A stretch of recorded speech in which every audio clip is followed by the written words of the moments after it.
Moral panics were also occurring during the 1950s. One panic in particular was associated with the first wave of rock and roll. There was a fear that music brought young black and white kids too close, and the rhythms of the sexualized rock music had suburban moms and dads freaking out, uncomfortable with the idea of their daughter listening to that kind of music.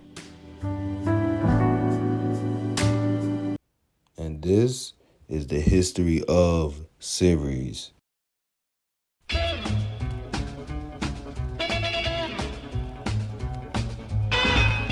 1950s, an important transitional time period in American history, and a particularly relevant time in relation to teenagers, in that it was the decade that actually cemented the concept of the teenager in the larger popular culture and in the economic marketplace.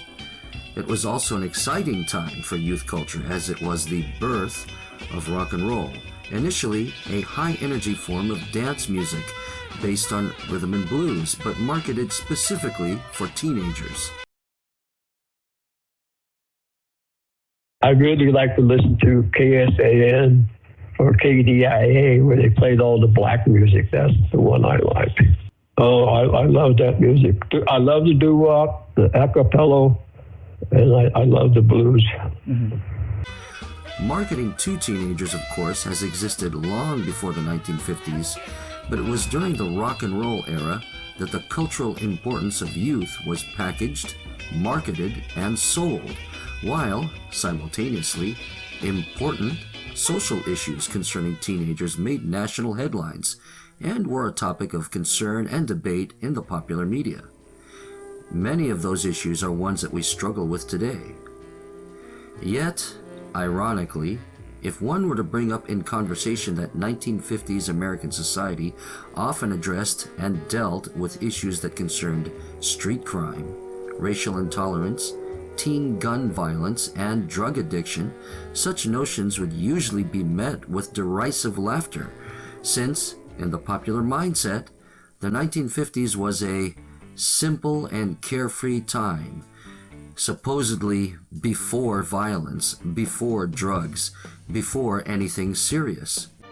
This is in spite of the fact that the average and middle-class 1950s teenager was more often than not unfamiliar with their inner-city contemporaries and often dressed somewhat similarly to their conservative parents. Less discussed today are the actual, real-life 1950s-era youth gangs that were a genuine concern to post-war society at that time.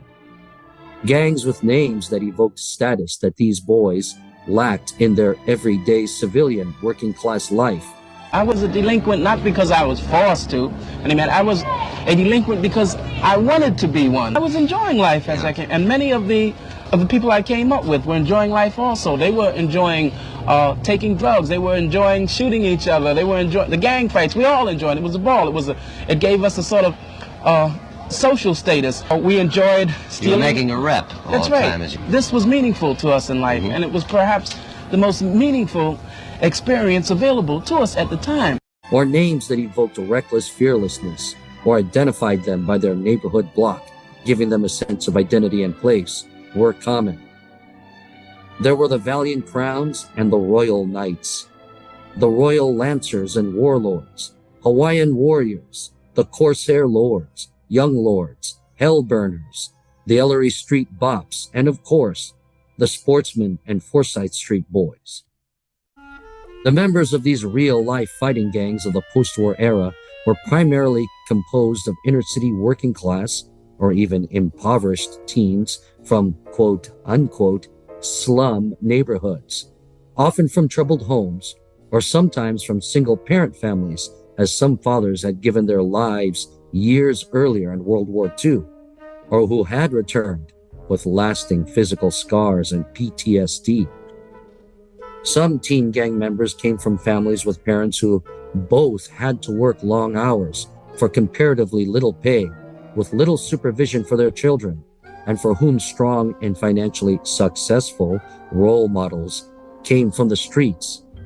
Unsurprisingly, Some of these adult street role models were organized crime figures. However, one of the most common family situations in relation to boys who belonged to 1950s era inner city youth gangs was that of fathers who were simultaneously emotionally aloof towards their sons, overly strict, demanding, and even tyrannical in their attitudes towards them. Understanding their sons was often seen as a feminine trait, and though emotionally dysfunctional, the boys themselves adopted their father's mindset, affecting their relationships both with other boys, often seen as potential threats and rivals to be tested against, and girls, less as a source of shared emotional intimacy and more as an object to be conquered in order to prove and brag about their own manhood among their peers. There was no one single 1950s youth gang culture. The modern, current, mainstream uses the phrase greaser to describe all 1950s teenage gang cultures, but in reality, there were a variety of youth gang cultures in the United States at that time. Each shared common traits, but also with distinctions in ritual, style of dress, code of conduct, and even slang that varied from region to region. Greasers did exist, particularly in Chicago, but a Chicago greaser was not necessarily the same as a bop or jitterbug from New York, or a pachuco from Texas or Southern California, or a drape from Boston, or a cat or frat from Louisiana. Bay Area poet laureate Patrick Kunin, who ran his own youth gang, the Junior Jokers, from about 1959 to 1962 near Galileo High School, describes the BART subculture of 1950s San Francisco. These years were taking place in 1958, 1959. The conflicts were usually mostly over girls and territory. 1960 to 61, when I went to Galileo High School, after leaving Galileo, going to Balboa is kind of when the clubs were starting to break up. You didn't see too many around anymore.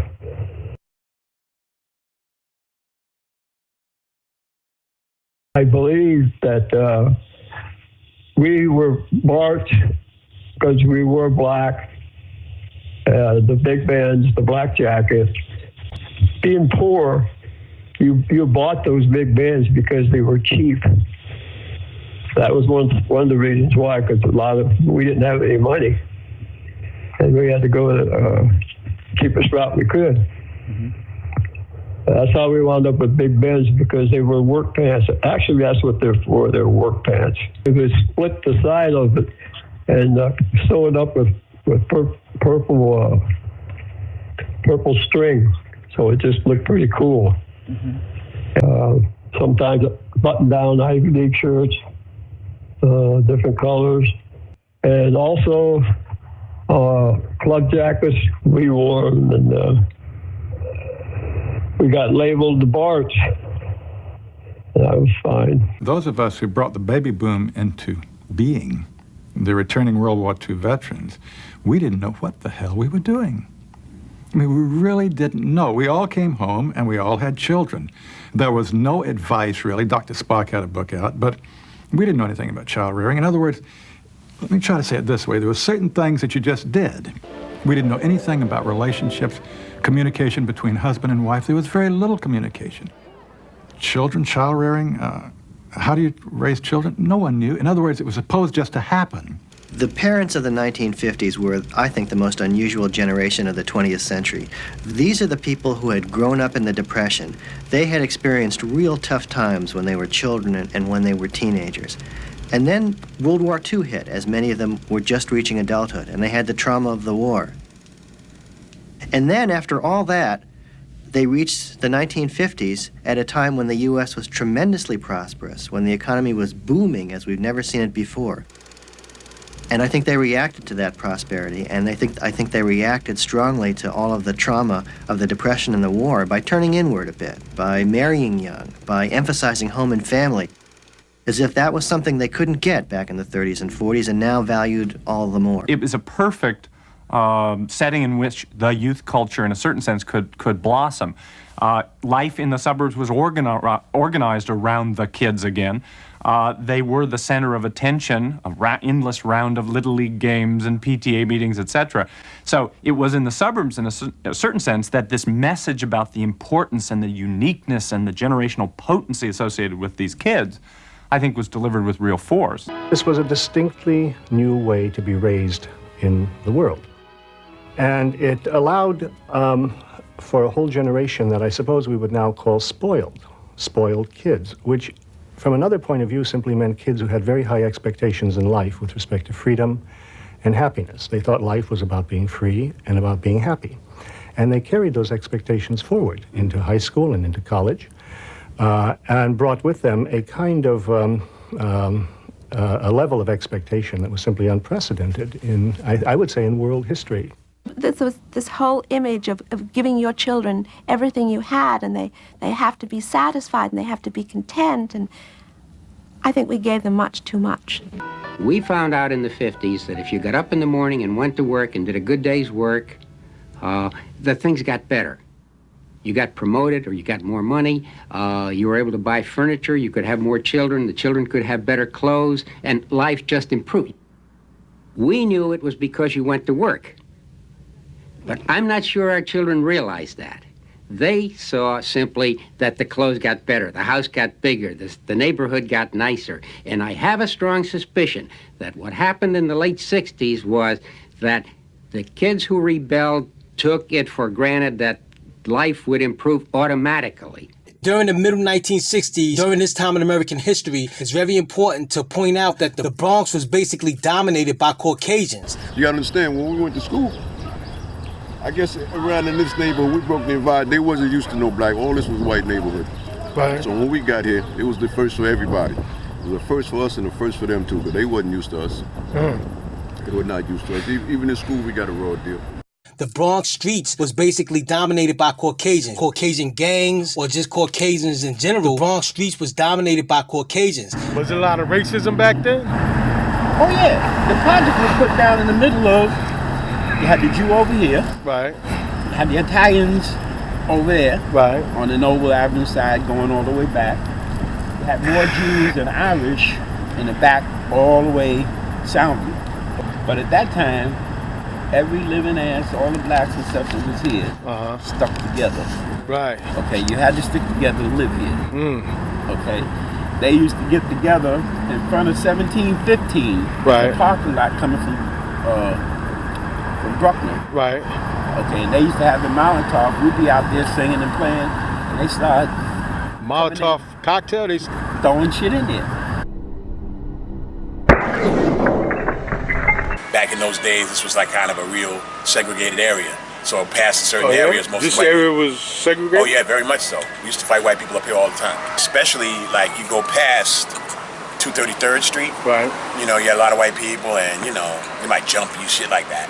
So, you know, we had things like that. If you went down the Gun Hill Roadway, if you went up towards Gun Hill, towards Jerome Avenue, you had white gangs, the henchmen were over there. Even your area.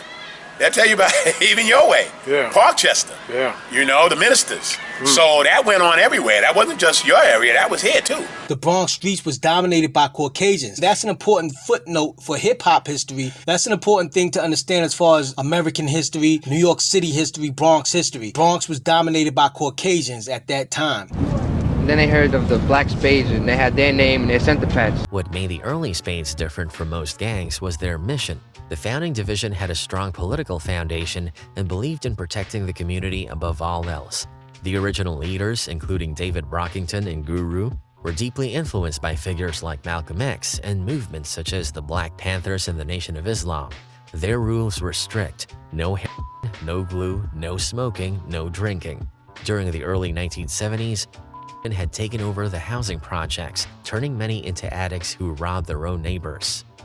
Guru is vice president of the Black Spades. The Spades saw how the police and city government had abandoned the projects, so they stepped up as vigilantes. We learned how to express ourselves. That's a result of the 60s. That's a freedom that's quite beautiful and really healthy and really necessary. Men feel, maybe not to the extent women feel, but men feel plenty, and I feel plenty. And I wouldn't have been a filmmaker, and I wouldn't have been sensitive to people if I had been what they told me to be when I was 16 and 17 years old as an early baby boomer.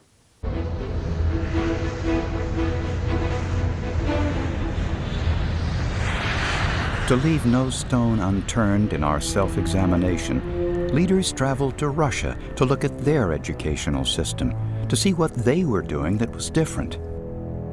What we found shocked us. 30 years ago, we had 6 times as many scientists and engineers as the Soviet Union. Now their colleges are turning out twice as many technical people this year as ours are. In the Soviet time, the science was a priority in the society. It was not a movie star, it was not the rich man, it was no rich man there, it was you have to be scientist. I was not an athlete and I was not an academic. And in my school, you had to be an athlete and you had to be an academic to be popular. We learned that Russian kids went to school 6 days a week,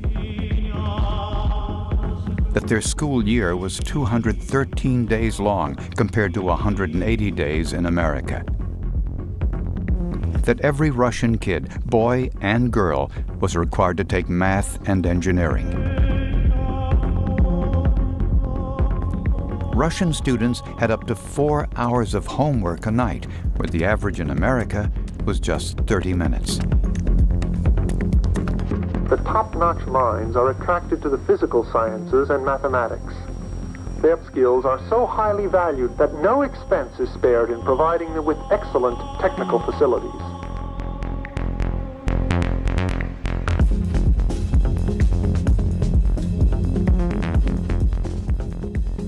Take something like the Russian satellite to put the finger on what's wrong with our education. We need scientists, we need technicians, we need mathematicians. There's no doubt about that. The community's awake now. I think they're going to try to do something. They're all excited about science and math. I mean, it's been taken for granted for so long. Now, suddenly, it's back in the spotlight again. Education was in the spotlight, and the lessons we took away from the Soviet system were plain and simple. We got to do something, and we need an educated population science to be able to do this. And it was like somebody slammed on the accelerator, and all of a sudden, everything was open for discussion and examination. We've come face to face with the realization that schools and survival are inseparable. The time has come for a change. We have to reorganize our schools. Within just months of the failure of Vanguard, America began to do something remarkable, something that few other nations would have been capable of.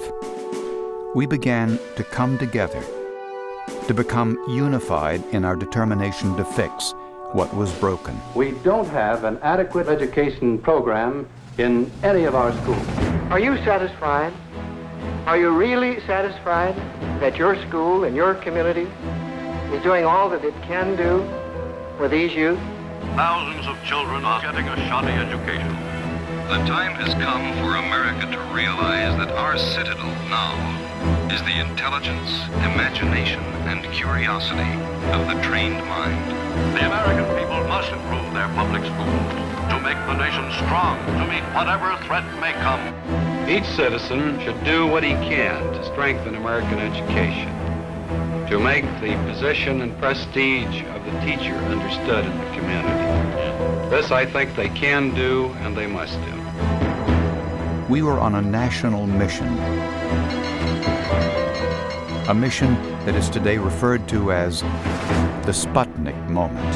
The search for an education which will develop the full potentiality of every boy and girl. We had to find the resources to pay teachers, and we needed to enlist more of them. The number of students per class had to be reduced. More buildings had to be built. And the techniques teachers used to teach kids had to change radically. And change they did. Yes, Jack, The vacation will soon be over, and you'll be going back to school. When students returned to their schools in the fall of 1958, what they found was very different from what had been there before. The pressure was on. Americans were redesigning their entire educational system and asking students to take their studies much more seriously for the defense of the country. We used to laugh and say, well, you know, the Russians might have launched Sputnik, but the United States is launching us because of all of these new programs that were in the school, and we all just jumped into it. It was just like an avalanche, because the response of the United States was to institute this huge science and technology enrichment program. In every classroom and in every course of study, a focus on science, engineering, and math was being encouraged. Science is fun. It helps you to learn, to know, and to appreciate. Why we hate the boomers so damn much? They cried because life was too harsh for them, and they created disgusting rock and roll or disco and hip hop and rap. That's what we listen to, a lot of that rock. How was y'all boogieing, partying with boots on? Oh, back then, that's when we was going to club, gang parties. We wanted to be savages, We wanted to be outlaws. We didn't give a fuck how we smelled and how we dressed.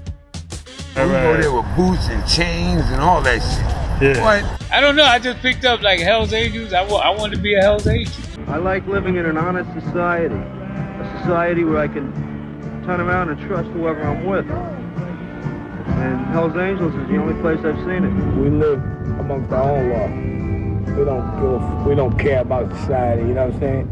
We don't care about nobody but ourselves. Ain't a man alive at one time or another was wishing he was a Hell's Angel. I don't care whether he's a lawyer, judge, preacher, or what. Somewhere along the line, he's always wanted to be a Hell's Angel. All part of a 3-day so-called gypsy tour, flat race and hill climb motorcycle event. Trouble started late Friday when cyclists all but took over the town. A hopeful city councilman told this reporter that the caravan is expected to depart Those today. few days in Hollister caught the whole country's attention. 6 years later, in 1953, Stanley Kramer made a movie about that now infamous weekend and brought the first motorcycle outlaw to Hollywood. Movies. Like a lot of us, this is where we got our first impressions about the Hells Angels. Now hit the road. I mean right now, get going. We want to watch the thrilling races, Daddy. One more cute remark and you won't be riding any sickles. Where are you going when you leave here? Now listen, you don't go any one special place. That's cornball style. You just go. What you doing tonight?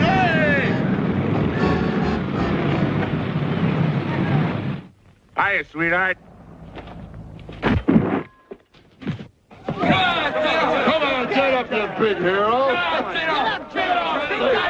Maybe the name started with a movie, or a little later, with a World War II bomber squadron operating out of England. When that war was finally over, some of the old crew members returned home to Southern California, where they worked factories and steel mills by day and customized motorcycles by night. Civilian life was pretty dull after the air wars of Europe, and one way of escaping the boredom were weekend runs on those newly chopped Harleys, where the squadron's memory could live on. But first, there was some serious 4th of July racing in a dusty farm town called Hollister.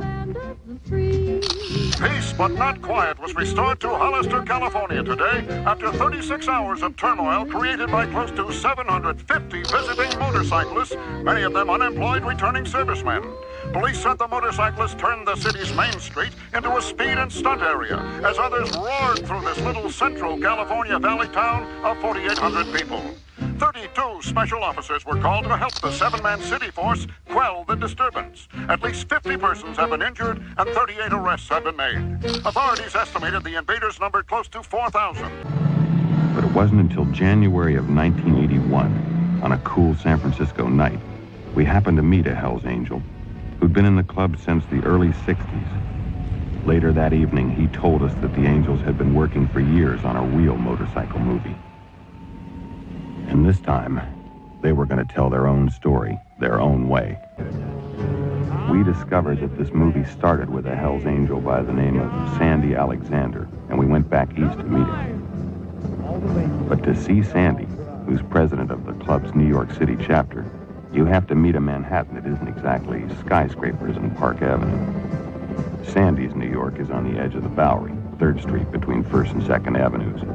It's an old immigrant neighborhood where Sandy says a lot of working-class people still live. Here, right, where all the countries are totally against the United States, but here are all the little people, not, you know, statuses like the presidents and the legislature and all that, which hate us, but the little people, right, all want to be Hells Angels, and Hells Angels are American, and Hells Angels are our way of life, American way of life. The Spades operated like outlaw motorcycle clubs, with presidents, vice presidents, and warlords. Rob, we used to all wear glory stompers. Oh, you was wearing the glory stompers too? Yeah, you had to be down. If you wasn't down, wow, you couldn't do your thing. So was you DJing with glory stompers on? Yeah. Wow. Yeah, we had fun, man. You talking about fun? You had to be there. I ain't lying. You was DJing with glory stompers. Yes, sir. Wow. Because it was a time when that was like, I guess, exciting, you know, just being an outlaw, you know.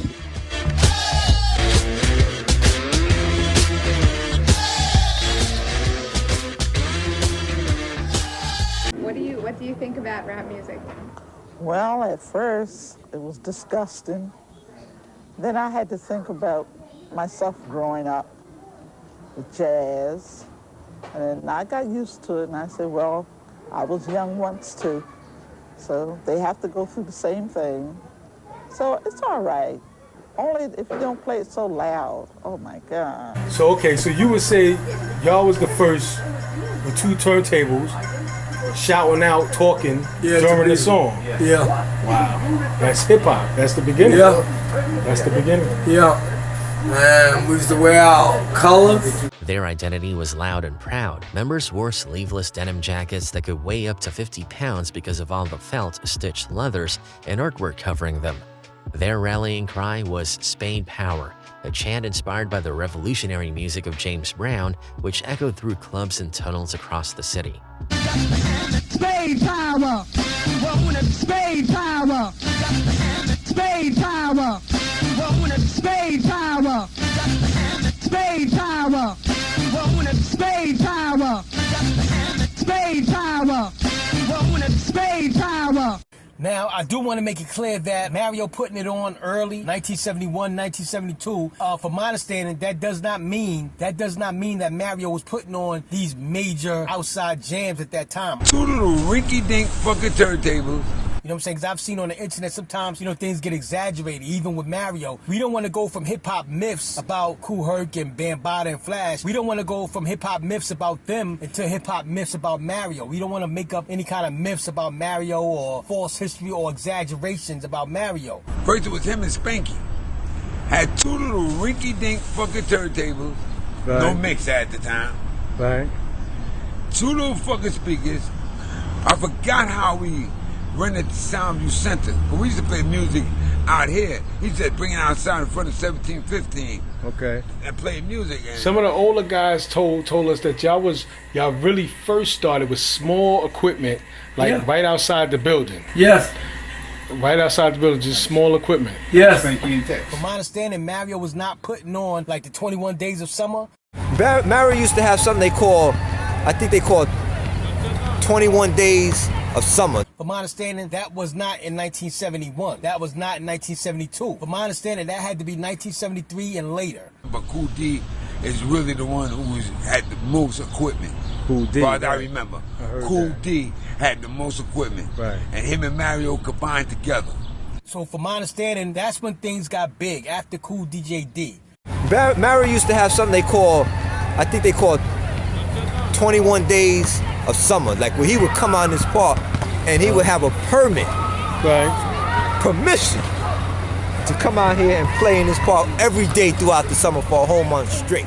So whether it was 73 or 75 or 77, the 21 days of summer, you know what I'm saying? But from my understanding, that did not happen in 1971 or 1972. Now, Mario and the Spades putting on music in 1971 and 1972, yes, but you know, I'm not trying to say that Mario was doing the merry-go-round at that time. You know what I'm saying? I don't want people to get it misunderstood. We're not saying that Mario was doing the merry-go-round in 1971 or 1972. Hip-hop does not begin with the merry-go-round. Hip-hop is the behavior, the attitude, the character that creates rap, creates DJing, creates graffiti writing. Hip-hop does not begin with the merry-go-round. I like what Theodore said, you know, we can't take nothing away from Kool Herc. Let Kool Herc have his truth. If that's the truth, that he started that merry-go-round technique, then that's his thing. What about when they call Herc the father of hip-hop then? I mean... Well, I'm not taking anything away from Herc. You know what I'm saying? Right. What Herc and Sidney did in 1520, I'm not taking nothing away from that, you know? Okay, but that's not the beginning of hip-hop to you? Not at the beginning, no. That's the beginning of Herc. Right. Sidney. That's what that is. It's not the beginning of hip-hop. It's the beginning of Herc and his sister Cindy. It's the beginning of what they did, what they started. Wow. How their contribution to this art form, that's the day it started for them. Let Kool Herc have his truth. If that's the truth, that he started that merry-go-round technique, then that's his thing. Hip-hop does not begin with the merry-go-round.